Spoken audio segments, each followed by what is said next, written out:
So ayan mga kadrama-rama, alam ko pong inaabangan nyo po no, yung next na mangyayari po dito sa Abot Kami na Pangarap dahil sobrang nakaka-tense na nga po no, tsaka nakaka-excite na nga din po talaga yung pinapakita ni Director every episode dito sa Abot Kami na Pangarap.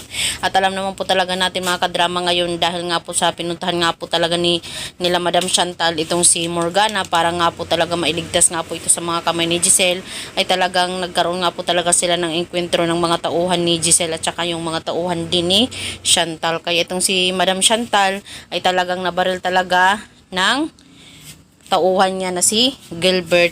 Talagang alam naman po natin na hindi yun talaga sinasadya ni Gilbert, kaso po talaga nagkamali po talaga siya sa kanyang nabaril. So yung nangyari ngayon, itong si Madam Chantal ay talagang isinugod nga po talaga doon sa ospital ng Apex. So ngayon naman talaga ay 50-50 nga po talaga yung kalagayan ni Madam Chantal, kaso ito nga pong doktor ay nagsabi nga po dito kina Morgana at saka kina Zoe na I'm sorry Ma'am Morgana and Doc Zoe, pero wala na po si Ma'am Chantal, patay na siya. Mamamaalam na ba talaga mga kadrama itong si Madam Chantal at mawawala na po siya dito sa Apex at wala nang, kumbaga siya kasi yung leader ng kanyang mga anak. Pag nawala yung nanay, hindi na natin alam kung anong pwede mangyari. Kaya ito na naman si Moira na naman talaga yung gagawa na naman ng paraan sa kanyang mga paghihiganti na naman dito sa mga tanyag. Kaya itong si Zoe at saka si Moira hindi talaga makapaniwala na wala na talaga yung kanyang lola at saka wala na talaga yung kanyang mama na si Chantal. Parang ang bilis ng panahon na ngayon ay magkasama pa kayo tapos wala na. Huling yakap pala yun ni Madam Chantal dito kay Zoe nung time na yun. So talagang itong si Moira ngayon dahil nga po sa galit na nararamdaman niya at saka si Zoe dahil nga po sa sinabi ni Gilbert daw sa kanila na itong si Giselle daw yung bumaril, pero sa totoo po hindi talaga si Giselle yung bumaril kundi talaga yung tauhan niya.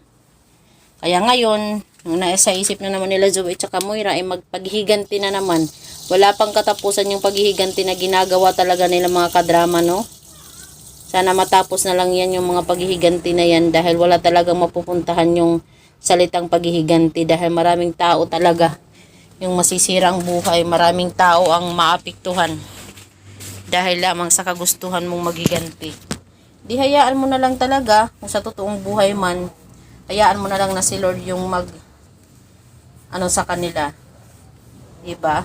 Revenge is mine kuno I will repay. Mga ganun ba? Pero ito, alam naman po natin, drama lang po ito. Talagang, inaano lang talaga nila, pinapakita lang nila yung role nila, ginagawa nila yung role nila dito. Para ganito yung maging twist po ng drama. So yun, mga kadrama. Abangan na lang po natin kung totoo nga po talagang mamaalam na si Chantal. So yun lang po mga kadrama. Don't forget to please like, share, subscribe my channel.